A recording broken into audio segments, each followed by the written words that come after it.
चलिए अब राजनीति की बात करते हैं और राजनीति में बात आज अपराध की। लखीमपुर, गोरखपुर, नोएडा, गाजियाबाद और कानपुर में हुई घटनाओं के बाद उत्तर प्रदेश बेकाबू होते अपराध को लेकर सरकार पर विपक्ष के हमले शुरू हुए। उत्तर प्रदेश में विपक्षी दलों ने प्रदेश में कानून व्यवस्था पर सवाल जब खड़े किए तो प्रदेश सरकार ने आंकड़ों के साथ जवाब दिया।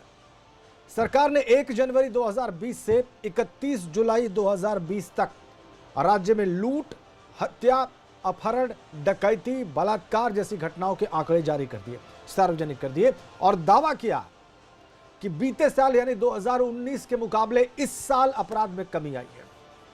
वहीं गुंडों और माफिया पर भी कार्रवाई बढ़ी है। अब सरकार के आंकड़ों में कितनी सच्चाई है? क्या वाकई उत्तर प्रदेश में अपराध कम हुआ है? अपराधियों में खौफ पैदा हुआ है? क्या वास्तव में पुलिस का दम अब दिखने लगा है? आइए इन तमाम सवालों के जवाब ढूंढने की कोशिश करते हैं और इसके लिए हमारे साथ हैं भारतीय जनता पार्टी के प्रवक्ता अशोक पांडे, कांग्रेस प्रवक्ता शुचि विश्वास, समाजवादी पार्टी के नेता अब्दुल हफीज गांधी और पूर्व डीआईजी महेश गुप्ता। आप सभी का बहुत स्वागत आज की इस चर्चा में राजनीति में। और इससे पहले कि हम अपने मेहमानों के पास जाएं, उनसे सवाल जवाब करें, उनकी बात सुने, चर्चा को आगे बढ़ाएं, मुरादाबाद से आई एक तस्वीर आपको दिखाते हैं। वहां पर एक अपराधी पुलिस के हत्थे चढ़ गया और फिर वो फूट फूट कर रोने लगा, सीएम से माफी मांगने लगा कि वो उत्तर प्रदेश में कभी अपराध नहीं करेगा। तो क्या वास्तव में यूपी में अपराधियों में पुलिस का खौफ भर गया है? ये जानने की कोशिश करेंगे, लेकिन पहले सुनिए उस अपराधी का माफीनामा। तभी तो बच्चा छोड़ दिया सर मैंने, नहीं तो नहीं छोड़ता। मैंने बोला उसको पहले से कि पुलिस तक जाएगी तो पकड़ा जाऊंगा पक्का, कोई चांस नहीं छूटने का। लेकिन उसने बोला कि पुलिस तक बात नहीं जाएगी तभी ले गया, वरना मैं ले ही नहीं जाता सर यूपी से बात सर, क्योंकि यूपी पुलिस छोड़ती नहीं है सर, नहीं छोड़ती है। तो तभी तो बच्चा छोड़ दिया सर मैंने, नहीं तो नहीं छोड़ता। मैंने बोला उसको पहले से कि पुलिस तक जाएगी तो पकड़ा जाऊंगा पक्का, कोई चांस नहीं छूटने का। लेकिन उसने बोला कि पुलिस तक बात नहीं जाएगी तभी ले गया, वरना मैं ले ही नहीं जाता सर यूपी से बात सर, क्योंकि यूपी पुलिस छोड़ती नहीं है सर, नहीं छोड़ती है। तो तभी तो बच्चा छोड़ दिया सर मैंने, नहीं तो नहीं छोड़ता। मैंने बोला उसको पहले से कि पुलिस तक जाएगी तो पकड़ा जाऊंगा पक्का, कोई चांस नहीं छूटने का। लेकिन उसने बोला कि पुलिस तक बात नहीं जाएगी तभी ले गया, वरना मैं ले ही नहीं जाता सर यूपी से बात सर, क्योंकि यूपी पुलिस छोड़ती नहीं है सर, नहीं छोड़ती है। तो तभी तो बच्चा छोड़ दिया सर मैंने, नहीं तो नहीं छोड़ता। मैंने बोला उसको पहले से कि पुलिस तक जाएगी तो पकड़ा जाऊंगा पक्का, कोई चांस नहीं छूटने का। लेकिन उसने बोला कि पुलिस तक बात नहीं जाएगी तभी ले गया, वरना मैं ले ही नहीं जाता सर यूपी से बात सर, क्योंकि यूपी पुलिस छोड़ती नहीं है सर। माफीनामा देखा आपने। उत्तर प्रदेश सरकार ने आंकड़े भी जारी किए हैं, कहा है कि पिछले साल के मुकाबले में अपराध कम हुआ है और उसके बाद ये माफीनामा। तो मान लिया जाए कि उत्तर प्रदेश में अपराध कम हुआ है। अब्दुल हफीज गांधी समाजवादी पार्टी के प्रवक्ता हैं। अब्दुल हफीज गांधी साहब, ये माफीनामा देखकर क्या महसूस हो रहा है आपको? जी देखिए राजेंद्र जी, मैं कहूंगा कि जिस डाटा की अभी आप बात कर रहे थे वो भ्रामक डाटा है। अच्छा। क्योंकि जो पिछली सरकार है और अब की अगर आप बात करें या पिछले साल की बात करें तो अभी कोरोना काल है। कोरोना काल में बहुत ज़्यादा रेस्ट्रिक्शंस थी लोगों पर। तो मैं समझता हूँ कि जो डाटा सरकार ने रिलीज़ किया है और ये दिखाने की कोशिश की है कि क्राइम कहीं ना कहीं कम हुए हैं, तो ये भ्रामक डाटा है और ये सरकार भ्रामक डाटा देती रही है। हमने जब प्रवासी मजदूर आ रहे थे तब भी हमने शीर्ष नेतृत्व का स्टेटमेंट देखा था कि 25% लोग जो बाहर से आए हैं वो कोरोना से अफेक्टेड हैं। अगर 25% लोग कोरोना से अफेक्टेड होते जो बाहर से आए थे तो उत्तर प्रदेश में तो संख्या कोरोना संक्रमित की उस समय लाखों होनी चाहिए थी, उस समय हजारों में थी। तो जो सरकार आंकड़े देती है मैं समझता हूं कि वो भ्रामक हैं कहीं ना कहीं, और जो जनता में उनकी छीछा लेदर हो रही है उससे कहीं ना कहीं बचने का ये प्रयास पूरा का पूरा दिखता है कि उत्तर प्रदेश में आप एक दिन नहीं दिखा सकते जहां बड़ी घटना नहीं हो रही है, जहां जघन्य अपराध नहीं हो रहे हैं। आप ये देखिए कि मासूम बच्चियों की जिह्वा तक काट ली जा रही है, उनके साथ इतना उत्पीड़न हो रहा है। अगर मैं आपको फैक्ट्स बताऊं तो एनसीआरबी का जो डाटा है वो बहुत दिनों तक तो सरकार ने रिलीज नहीं किया था, केंद्र सरकार ने, लेकिन जब रिलीज किया पिछले कुछ महीना पहले तो हमने पाया कि 11 ऐसे मामले हैं, महिला उत्पीड़न हो, दलित का उत्पीड़न हो, बहुत सारे ऐसे मामले हैं जी। जहां उत्तर प्रदेश सरकार नंबर 1 है क्राइम्स के अंदर। और अच्छा। हमने देखा कि किस तरह से विक्रम जोशी की जब हत्या होती है और दुर्दांत अपराधी उसको जो है आकर उनको मार देते हैं, तो हमको पता लगता है कि पुलिस ने बहुत ढील बरती थी और एफआईआर तक और उनकी रिपोर्ट तक नहीं लिखी गई थी। इस तरह के बहुत केसेस आते हैं कि रिपोर्ट नहीं लिखी जाती है। जब मामला तूड़ पकड़ लेता है तब जो है रिपोर्ट लिखी जाती है और कहा जाता है कि हमने कार्रवाई की, छोटे मोटे अधिकारियों पे कार्रवाई कर दी जाती है। अरे अगर आप मामला होने के बाद भी कार्रवाई नहीं करेंगे तो कब करेंगे? मसला जो है वो प्रिवेंशन का है, बचाव अच्छा, का है। क्या आपकी पुलिस बचाव कर पाती है कि नहीं कर पाती? क्या सरकार जो है वो अपराधों को नियंत्रण करने में कामयाब है या नहीं? आप कह रहे हैं कि अपराध रोकने के लिए कुछ नहीं किया गया, राज बन गया है। और इसके अब्दुल हफीज भाई आप कह रहे हैं कि प्रिवेंशन के लिए कुछ नहीं किया तो गया। नहीं लगता यदि अपराध दूसरी बात किया गया होता तो दूसरी बात आप कह रहे हैं जहां पर इतनी सारी रेस्ट्रिक्शंस हैं, लोग दूसरी बाहर बात नहीं आ आप रहे कह हैं, रहे तब भी जो है क्राइम बढ़ रहा है। दूसरी बात आप कह रहे हैं कि ये आंकड़े भ्रामक हैं, फर्जी हैं, ये एक आपका चार्ज है। दूसरा चार्ज ये है कि अपराध रोकने के लिए, प्रिवेंशन के लिए कुछ नहीं किया गया। अशोक पांडे हमारे साथ हैं, भारतीय जनता पार्टी के प्रवक्ता। पांडे जी, देखिए विपक्ष का ये कहना है और कुछ घटनाएं बड़ी हुई भी हैं, इसमें भी कोई शक नहीं है, जिससे पूरा प्रदेश दहला है, जिस पर प्रदेश की पुलिस को जवाब देते नहीं बन रहा था, अब जवाब के रूप में डेटा आया है। आपको बता दें कि देखिए आपको बता दें कि उत्तर प्रदेश में अपराध में 30 से 70% की कमी आई है। और आपने एक अपराधी को अभी विलाप करते हुए देखा है। हमारे कई इनामी अपराधी अपने पे दफ्ती लगा के जाके आईजी डीआईजी से अपने जिंदगानी की भीख मांग रहे थे। और 15 से 16 हजार अपराधी जेल के अंदर हैं। उत्तर प्रदेश बहुत बड़ा है, लेकिन जो भी घटनाएं होती हैं तत्काल उसका खुलासा होता है, अपराधी खिलाफ दंडात्मक कार्रवाई की जाती है। जैसे बस अपहरण हुआ, आपने देखा तुरंत प्रदीप गुप्ता जो अपराधी था उसके खिलाफ कार्रवाई की गई। और आपने देखा हमारी पुलिस ही है जो 2 तारीख को विकास दुबे के यहाँ उसका दमन करने ही गई थी। अच्छा। ये अलग बात है कि कुछ पुलिस के लोगों ने ही इस तरह का काम किया कि 7 हमारे जाबाज अफसर मारे गए, लेकिन हमारी पुलिस कार्रवाई कर रही है। आपने अभी विजय मिश्रा को ही दशरथ विलाप करते सुना होगा। विजय मिश्रा ने राकेश धर त्रिपाठी मंत्री के भाई की हत्या की थी। विजय मिश्रा ने गोरखनाथ पांडे विधायक के भाई की हत्या की थी। लेकिन आज योगी जी के राज में दशरथ विलाप क्यों कर रहे हैं? क्योंकि वो कानून उन्हें परेशान कर रहा है, भारतीय जनता पार्टी की सरकार नहीं।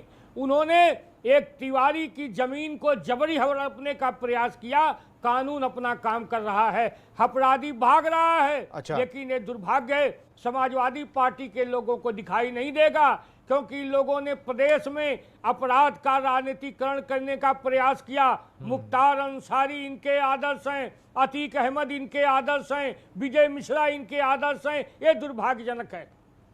गोरखपुर के एक विधायक महोदय वो कह रहे हैं कि कुछ अधिकारियों ने मुख्यमंत्री की छवि खराब की है। अग्रवाल साहब, डॉक्टर राधा मोहन दास अग्रवाल, उनका बयान आपने पढ़ा होगा पांडे जी, वो समाजवादी पार्टी के विधायक तो है नहीं। देखिए बयान की बात छोड़ दीजिए, अपराध तो मुलायम सिंह जी ने ही किया। राम भक्तों के लहू से सरयू की धरती को लाल करना क्या अपराध नहीं है? भक्तों पर पांडे जी चले गए। जब हम बलात्कार के खिलाफ फांसी की सजा का प्रावधान ला रहे सुशी थे विश्वास, तो नेताजी ने कहा लड़कों से गलतियां हो जाता करती हैं, दूसरा देश होता तो उनके खिलाफ भी कार्रवाई। वो बयान आपका रिलेवेंट है, मुलायम सिंह यादव का वो बयान रिलेवेंट है, ठीक है। सुशी विश्वास, सुशी विश्वास, डेटा जारी हुआ है, मैं अपने दर्शकों को बता दूं, अभी स्क्रीन पर भी आएगा। हत्या के मामलों में 7.80% की गिरावट दावा है। बलात्कार की वारदातों में 28.13% की कमी दावा है। अपहरण के मामलों में 34.7% की कमी यह भी दावा है। और डकैती के मामलों में 44.12% की कमी यह भी दावा है पिछले साल के मुकाबले में। ये डेटा प्रस्तुत किया गया। लूट की वारदात में भी 42 से ज़्यादा फीसदी में गिरावट आई है। और ये है अपराध के खिलाफ सख्त शिकंजा, ये पुलिस का दावा है। ये संतोषजनक मामला है, इस पर संतोष किया जाए, पांडे जी की बात मानी जाए। देखिए, अगर भारतीय जनता पार्टी के दावों पर जाएंगे तो जीडीपी बहुत ऊंचाई पे है, बेरोजगारी पे कुछ कहना ही नहीं है, काले धन पे बात नहीं हो सकती, Swiss links, Bahamas links, Panama links, 15 lakh, तो दावों पर मत जाइए, इनके दावे गुलाबी और अरे आंकड़े साहब, किताबी होते हैं। कांग्रेस पार्टी दूसरा जो आपने बयान दिखाया का माफीनामे का, इनको जिले का खामोश कीजिए, इनका महामंत्री टर्नओवर हो गया। रायबरेली का पिस्तौल बनाने के कारखाने के साथ पकड़ा गया। देखिए, अब यही प्रॉब्लम है आपके उसकी चैनल पे। फोटो प्रियंका जी चलिए, साथ तो है। stop so that I can- Pandey ji, अब बोल लीजिए। पांडे जी, अब इनकी बारी है, सुचि विश्वास की बारी है, उनको अपनी बात कह लेने दीजिए, सुन लीजिए, थोड़ा सा आलोचना भी सुन लीजिए। हाँ सुचि। जैसे आपने माफीनामा का एक वीडियो दिखाया, पुलिस को कोई बोल रहा है, मुझे नहीं पता कि किन परिस्थितियों में ये माफीनामा उस पर्टिकुलर अपराधी का बनाया गया, लेकिन विकास दुबे में अपराधी पुलिस का एनकाउंटर कर रहे हैं पुलिस की मुखबिरी पर, और 3 राज्यों को पार करके, भाजपा शासित राज्यों को पार करके महाकाल में एक मीडिया की उपस्थिति में, भगवान की मौजूदगी में सरेंडर होता है। और जब उसकी कॉल डिटेल में 12 राज्य के अलग अलग मिनिस्टर से संबंध होते हैं, तो उसका एनकाउंटर हो जाता है और फिर प्रमुख सचिव गृह जो है वो लीपापोती करते हैं। पत्रकार विक्रम जोशी का जिक्र हो गया। कोई दिन कासगंज से, उन्नाव से, भदोही से, बलिया से, अम्बेडकर नगर, आजमगढ़ कहीं से बच नहीं रहा है कि 8 से 10 रेप प्रतिदिन महिलाओं और बच्चियों से ना हो रहे हो। अपहरण उद्योग पूरी तरह स्थापित हो गया है।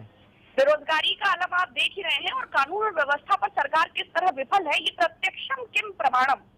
आपके चैनल के माध्यम से भी हमें पता चलता है कि माहौल क्या है, और आप भी बहुत अच्छे से ये समझ सकते हैं कि उत्तर प्रदेश की कानून व्यवस्था में, और मैं किसी राजनीतिक उदाहरण को भी नहीं देना चाहती, हत्या हो या आगजनी हो या लूटपाट हो या डकैती हो, बरेली के विधायक पप्पू भारतौल ने, जो बीजेपी के विधायक है, उन्होंने चिट्ठी लिखी है कि जिस तरह 10 टॉप पोस्ट क्रिमिनल्स की लिस्ट जारी होती है, तो पुलिसकर्मियों के संरक्षण में होने वाले, चाहे वो चौकशी हो, चाहे वो खनन हो, चाहे वो लूटपाट हो, चाहे तस्करी हो, चाहे वसूली हो, चाहे हत्या हो, चाहे बलात्कार हो, पुलिस के संरक्षण और राजनीतिक सहयोग से होने वाली घटनाओं के लिए भी 10 लोगों की लिस्ट जारी की जाए। ठीक है, तो हर जिलेवार आलम यही है। मतलब आप ये कह रही हैं कि ये इस डाटे का कोई मतलब नहीं है? आप कह रही हैं कि इस वीडियो का भी कोई मतलब नहीं है? मैं ये कह रही हूँ कि जो कुछ भी घट रहा है वो हम आंखों से देख सकते हैं।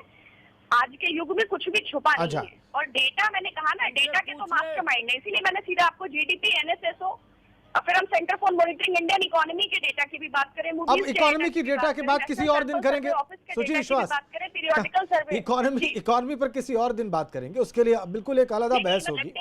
आज हम लोग बिल्कुल अपराध की बात, अपराध नियंत्रण की बात पर फोकस रहेंगे। हमारे साथ पूर्व डीआईजी साहब भी हैं, हमारे साथ एक पूर्व डीआईजी साहब भी है, महेश मिश्रा जी।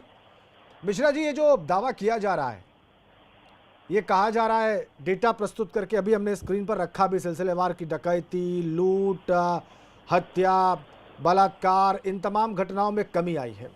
आप तो अधिकारी रहे हैं, आपने कार्य किया है, इस डेटा पर विश्वास किया जाए, कितना किया जाए, क्यों इसको मान लिया जाए सही? विपक्ष देख रहे हैं लगातार विरोध कर रहा है, क्या ऑथेंटिसिटी है इसकी?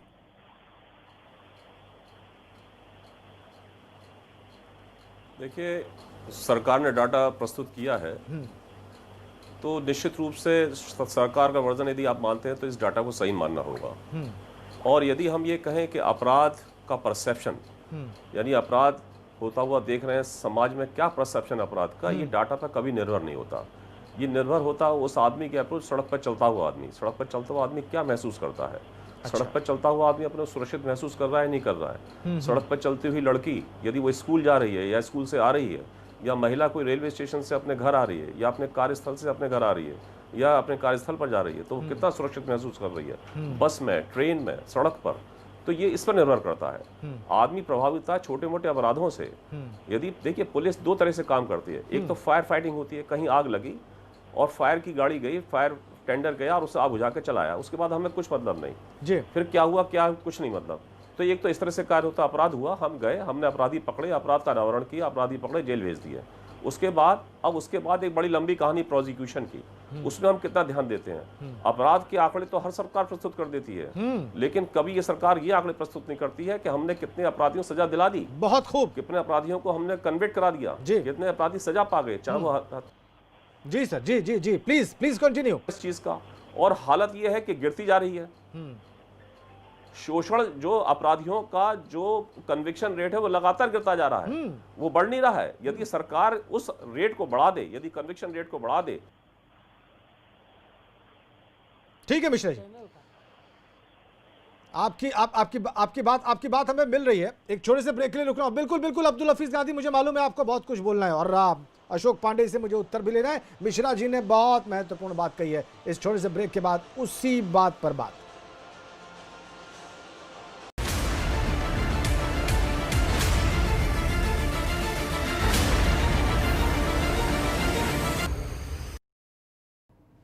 ब्रेक पर जाने से पहले पूर्व डीआईजी आईपीएस साहब महेश मिश्रा जी बहुत ही महत्वपूर्ण बात कह रहे थे। उन्होंने कहा था कि ये बहुत महत्वपूर्ण है जानना कि लोग क्या सोच रहे हैं। लड़कियां औरतें घर से बाहर निकलते वक्त क्या सुरक्षित महसूस कर रही हैं? क्या आम आदमी जो छोटे शहरों और कस्बों में रह रहा है वो अपने आप को सुरक्षित महसूस कर रहा है? एक बात और उन्होंने बहुत ही महत्वपूर्ण कही, वो ये कि कन्विक्शन रेट कितना है, यानी कि जो आरोपी हैं क्या वो अपराधी साबित हुए हैं कोर्ट में, और उसमें गिरावट आई है। ये बड़ी महत्वपूर्ण बात उन्होंने कही। आप अब्दुल हफीज गांधी, आपको भी कुछ कहना है तो बहुत जल्दी से कहिए। जी, मैं ये कहना चाह रहा था कि सरकार कितनी गंभीर है लॉ एंड ऑर्डर को मेंटेन करने में। ये इस बात से अंदाजा लगाया जा सकता है कि ओपी सिंह जी जब डीजीपी बने थे तो हफ्तों इंतजार किया था, क्योंकि वो सेंट्रल डिपुटेशन पे थे, हफ्तों पद खाली पड़ा रहा था। और माननीय मुख्यमंत्री जी के गृह जनपद में एक कॉलेज बंद हो गया था, आपको याद होगा, उसने बोर्ड लगा दिया गया था कि हमारी छात्राएं शोधों से परेशान हैं, हम ये कॉलेज नहीं खोल सकते। इसी तरह से अगर आप देखिए कि जो एक पूर्व डीजीपी थे इसी सरकार के, उन्होंने कहा था कि क्राइम कभी भी कंट्रोल नहीं हो सकता, यदि भगवान भी आ जाएंगे तब भी क्राइम कंट्रोल नहीं हो सकता। तो जिस सरकार की ये मानसिकता हो, जो सरकार इस तरह के वक्तव्य देती रही हो, आप उनकी गंभीरता का अंदाजा लगा सकते हैं कि वो लॉ एंड ऑर्डर को लेकर और कानून व्यवस्था को लेकर कितने गंभीर रहे होंगे। और इसलिए मैं कह रहा हूं कि सरकार जो भी ये आंकड़े देती है, ये झूठे आंकड़े हैं। ये अपनी जो है कहीं ना कहीं जो छीछा लेदर हो रही है सरकार की, उससे बचने के लिए आंकड़े हैं। क्योंकि मैंने पहले ही कहा कि पिछले साल के और इस साल के आंकड़े को आप कंपेयर नहीं कर सकते, क्योंकि कोविड की रेस्ट्रिक्शंस लगी हुई हैं। हाँ, और उन रेस्ट्रिक्शंस के बावजूद अगर क्राइम हो जाते हैं तो आप ये अंदाजा लगा सकते हैं कि अपराधियों का दिल कितना खुला हुआ है। वो पुलिस से बिल्कुल नहीं डर रहे हैं, वो प्रशासन से बिल्कुल नहीं डर रहे हैं, और इसलिए इतनी बड़ी घटनाओं को अंजाम दिया जा रहा है। विकास दुबे का एग्जाम्पल हमारे सामने है, बहुत सारे एग्जाम्पल्स हमारे सामने हैं जहां बाद में पुलिस लिपापोती करती है। भदोही के मामले को आप ले लीजिए, आप पुलिस लिपापोती कर रही है। उनको बालिका को आपको मेरी आवाज मिल रही है? जलाया गया, उसका चेहरा जला दिया गया ताकि पहचान छुपाई जा सके। और आप ठीक अब्दुल हफीज भाई, आपकी बात आ गई। उसको लिपापोती करने की कोशिश कर रहे हैं। सुशील विश्वास, अभी पूर्व डीआईजी साहब ने, मिश्रा जी ने बड़ी इंपॉर्टेंट बात कही, बहुत तकनीकी बात उन्होंने कही, और बहुत मुझे लगता है लब्बो-लुआब था उस बात का, जो हम सबके लिए जानना बहुत जरूरी है। उन्होंने कहा कि अपराधियों का कन्विक्शन रेट कम हुआ है, और ये गंभीर बात है। एक पूर्व आईपीएस अधिकारी का, सीनियर आईपीएस अधिकारी का ये क्लेम करना कि कन्विक्शन रेट कम हुआ है, ये बहुत गंभीर बात है। क्या कहना है आपको? मैं उनके बयान से बिल्कुल सहमत हूँ, जो उन्होंने कहा कि जब आम जनता सड़क पे चलती हुई महिलाएं और लड़कियां स्वयं को सुरक्षित महसूस करें, जैसा कि पिछली बार भाजपा प्रवक्ता ने कहा कि मुख्तार अंसारी, अतीक अहमद, विजय मिश्रा, ये साधारण लोग नहीं है, सब बाहुबली है, माफिया हैं, समय समय पर दलों को बदलते भी है, इसलिए उनको लेके मैं टिप्पणी क्या करूँ। आप भी ज्ञानी, हम मतलब किसी से जोड़ के फिर वो, I don't want to deviate the topic. लेकिन अभी बुलंदशहर की वो लड़की जिसको मॉलस्टेशन के चक्कर में 4 करोड़ की स्कॉलरशिप अमेरिकन यूनिवर्सिटी से मिली थी और छेड़छाड़ के कारण उसकी मृत्यु हो गई, तो ऐसी घटनाएं जब उत्तर प्रदेश की लड़कियों के साथ होती हैं, या जिसकी जीभ काट दी, तो समाज को क्या मैसेज जाता है? ठीक बात है, किसी नेता का ये बात आपकी सही है, ये बात आपकी सही है सुशील विश्वास, आपकी बात आई, आपकी बात आ गई, हम सब लोगों ने देखी सुनी। जी दूसरी बात, समय आपने माखी थाने एक लाइन में जल्दी से, जी, पीड़िता के पिता, जी पीड़िता के पिता की आंखें फटने से पुलिस कस्टडी में मौत हो जाती है, उन सेंगर को लगातार, हाँ ठीक बात है, ये घटनाएं हुई हैं, ये घटनाएं हुई हैं, इसमें कोई दो राय नहीं है। आम जनता के मन में ये घटना, ये तथ्य हैं और डर इससे पैदा होता है। लेकिन अभी भी इस साल में कुछ और महीने बाकी हैं सुशील विश्वास, अभी भी 2020 के साल में कुछ और महीने बाकी हैं। बहरहाल सरकारी जो डेटा जारी हुआ है इस पर अभी बहस आगे भी होगी। आप सभी का बहुत धन्यवाद, अब्दुल हफीज गांधी, अशोक पांडे, सुशील विश्वास और महेश मिश्रा, इस बहस का हिस्सा बनने के लिए, और आप सभी दर्शकों का बहुत धन्यवाद आज की इस चर्चा में देखने के लिए, रुचि दिखाने के लिए।